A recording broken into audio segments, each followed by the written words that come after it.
Sweet.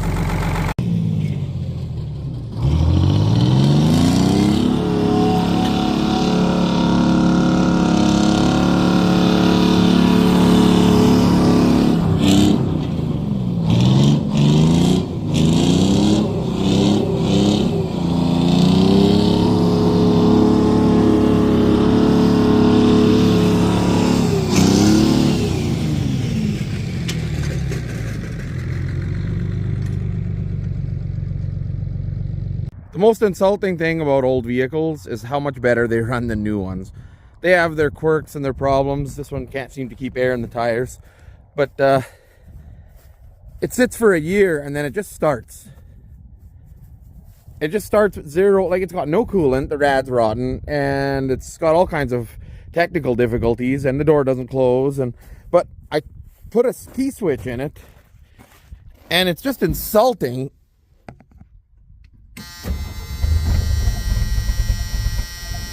It just wants to go. It wants to go.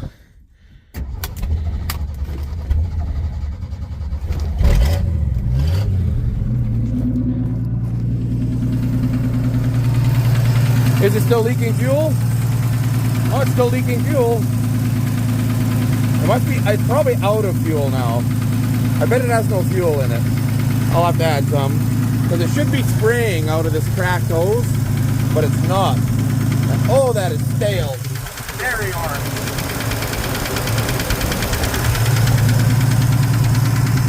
So I start topping up the fuel coolant system on this so I can do burnouts, and apparently one of the frost plugs is rotten.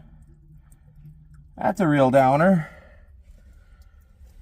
That's going to make doing burnouts slightly more challenging. I didn't say impossible, I just said more challenging. So it's going to have fuel leaking from the cracked hose here, but it's going to have a fire put out mechanism right there, like an extinguisher setup made of water right there. So it's all good. Look at that. It's a little noisy, I'm not going to lie. The engine's a tad on the noisy side. It's leaking fuel right there, and it's leaking water right on the exhaust. Perfect.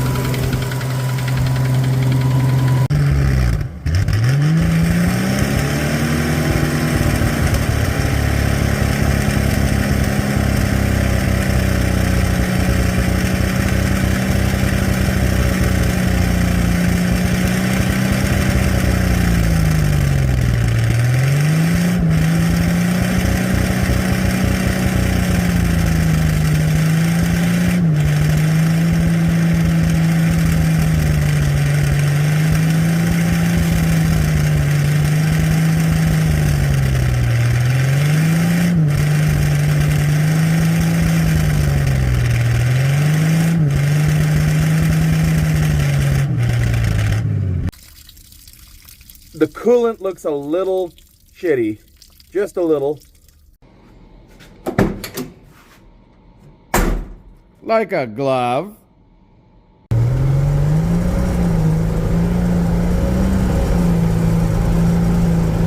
Woo!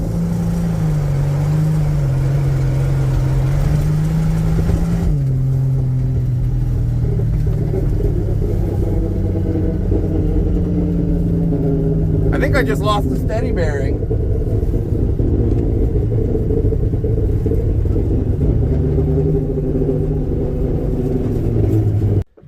So last night when I was ripping around, and I thought, holy cow, I think I lost the steady bearing. I did. But I didn't keep driving it. Don't worry about the dents in the drive shaft. They were already there. I didn't keep driving it so I can fix it. If you keep whipping donuts and if you drive really fast, this will come apart and destroy the drive shafts.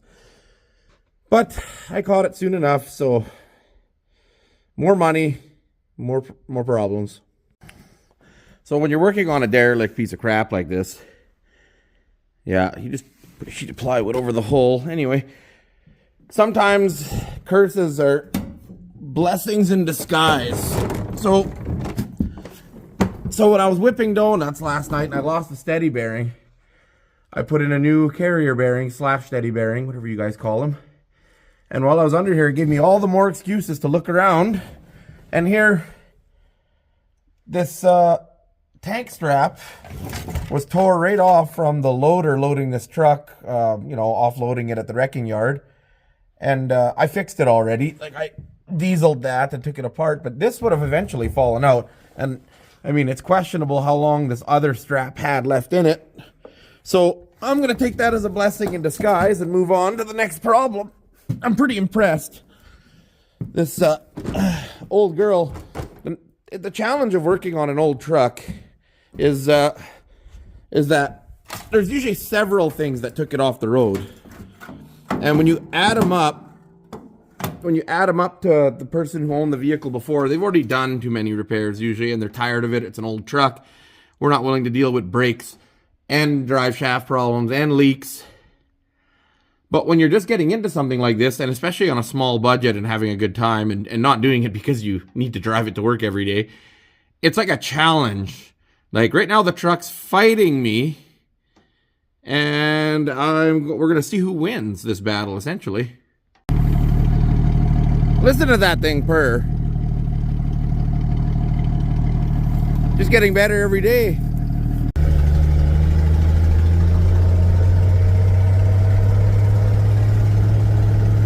So, like I was saying before, the challenge of fighting a vehicle is the reward of getting it on the road. I resealed the valve cover, no more smoke. I redid the carrier bearing. It drives nice now. Now I just need to fix the brakes. And this one I don't think is going on the road. It's in a lot worse shape than the other one. It's got a noisy tick in the engine, we'll say. So chances are this one's just going to be a yard truck, but it still needs brakes. Or at least some brakes. A little bit of brakes. Just a touch. Oh, no brakes. Brakes are important, kids.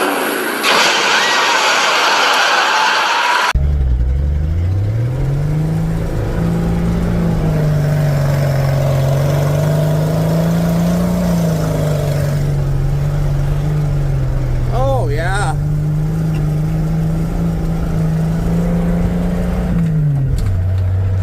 Oh, yeah. Just loves it.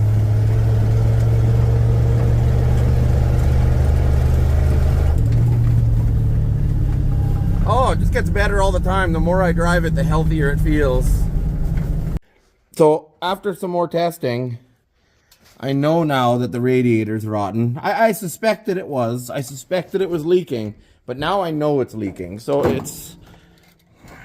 before there was so much oil smoke that you couldn't really tell where it was all coming from. And there's some stuff going on there, but it might just be burning off old coolant. This, however, is yeah, that's bad rad. Although to be fair, I think it's not just the rad, it's probably the rad hoses, or probably some hoses as well. Everything's dry and old, but it's part of the challenge.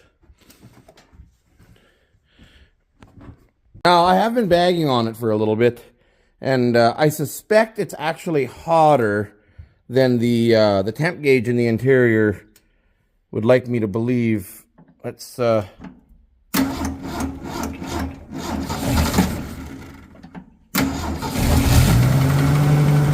yeah, she's probably a little warm.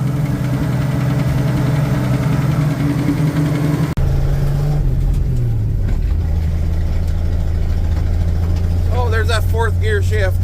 Everything it's got.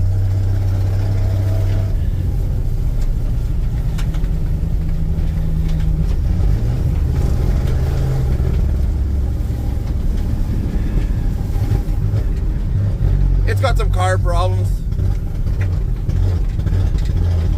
There it goes.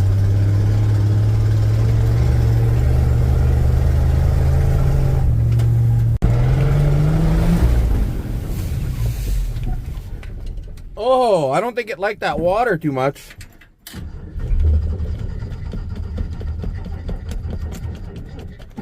No, I don't think it liked that water at all.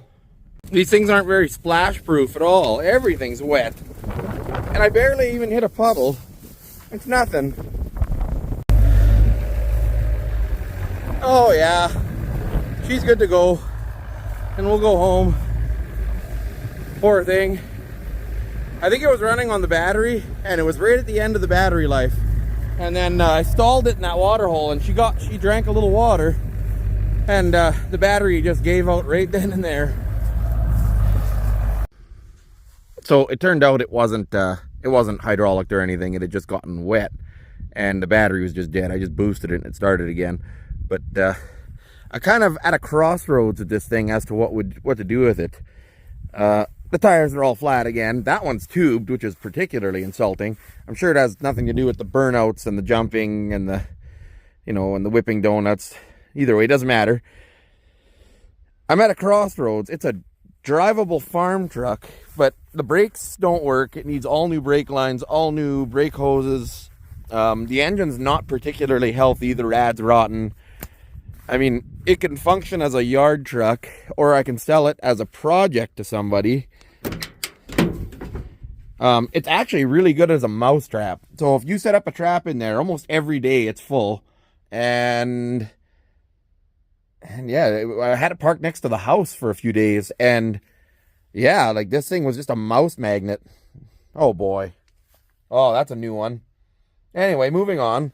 So yeah, I don't think this thing's going to be roadworthy. It's just too much work. Somebody else might want to do an engine swap or something on it. But my problem is there's just not enough good parts on it. The front fenders are bad. The cab corners are bad. The box is bad. The box bed is really bad. Yeah, it needs too much. The hood's got a big dent in it. Not that that's the end of the world. It just needs too much. But somebody might want it because the front end's really good and the windshield's new. It wouldn't make a bad truck if someone was willing to put a little more time and money into it. It's just, like I said, with the drivetrain being garbage and everything, I think it would be easier just to find another truck. That being said, still fun. Still good stuff.